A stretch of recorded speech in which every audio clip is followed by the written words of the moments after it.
In today's video, I'm going to teach you how to add multiple another email account to Outlook. By the end, you'll know how to connect additional email addresses in both the classic Outlook experience and the new Outlook interface, so all your mail is in one place and start syncing right away. Let's start with classic Outlook. Open Outlook on your computer. In the upper left corner, click File to open the Backstage view, then choose Add Account. When the setup window appears, type the email address you want to add and select Connect.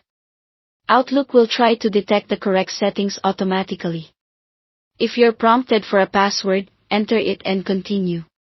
Depending on your provider, you may also see a quick sign-in or security prompt. Just follow it on screen.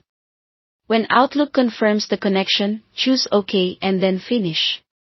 You'll see the new mailbox appear in your folder list, and messages will begin syncing. To bring in more accounts, repeat the same process. Go back to File, select Add Account, Connect, and Finish.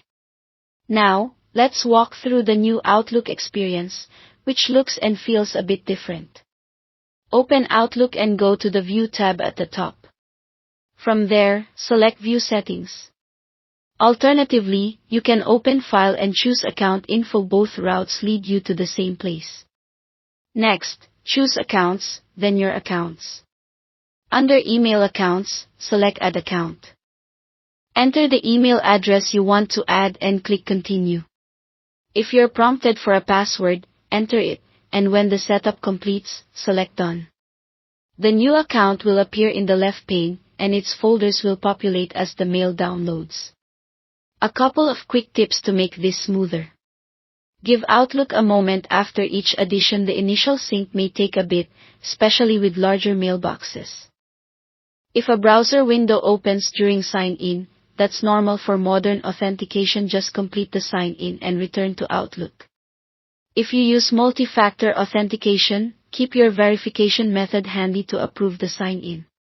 And if you ever encounter a credential prompt popping up more than once, close and reopen Outlook after finishing the setup to let it refresh the connection. That's it. Thanks for watching.